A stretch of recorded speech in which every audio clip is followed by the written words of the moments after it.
এই জন্য বুদ্ধিমানের কাজ হলো জুমার দিন যখন আসবে বন্ধু, সব কাজ কমপ্লিট করে তুমি মসজিদে চলে যাও, যেন তোমার পিছুটা না থাকে। বলে কেন? আমাদের দোষের কিন্তু বন্ধু শেষ নাই। জুমার দিনে মুসল্লিরা যায় সবার পরে এবং বের হয়, ইমাম সাহেব যখন ডানে বামে সালাম ফেরায়, মনে হয় যেন বন্ধু বিশ্বযুদ্ধ শুরু হয়ে গেছে, কার আগে কে রে বার হয়ে যাবে। অথচ আমার নবীর আদর্শ নিয়ে আমি আজকে ওয়াজ করছি বন্ধু। Disturb, don't disturb me.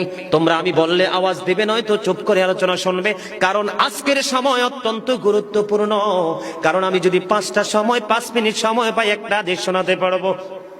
হয়তো বা এই একটা হাদিসে আপনাদের কারো না কারো হৃদয়ে ছুঁয়ে যেতে পারে, আর এটাই আপনার জীবনের জন্য, হেদায়েতের জন্য যথেষ্ট হতে পারে। বন্ধু, মুসল্লিরা যায় রে সবার পরে, বের হয়ে আসে সবার আগে।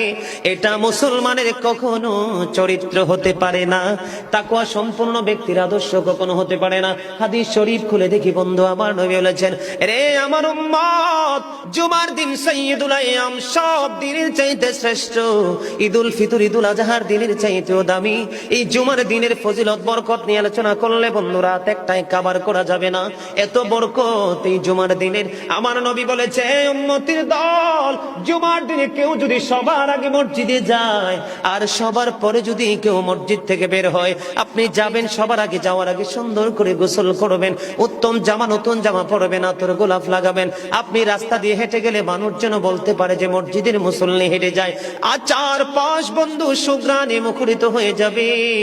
এমন ভাবে সবার আগে বন্ধু মসজিদে যাবেন, যাইয়া মসজিদে ঢুকার সময় ডান পাওটা দিয়ে মসজিদে ঢুকবেন, ঢুকে গিয়ে নামাজের শুরুতে বসে যাবেন। বসে যখন আপনি আল্লাহর ইবাদত করতে করতে করতে করতে সব মুসল্লি বন্ধু বের হয়ে যাচ্ছে, আপনারা তারা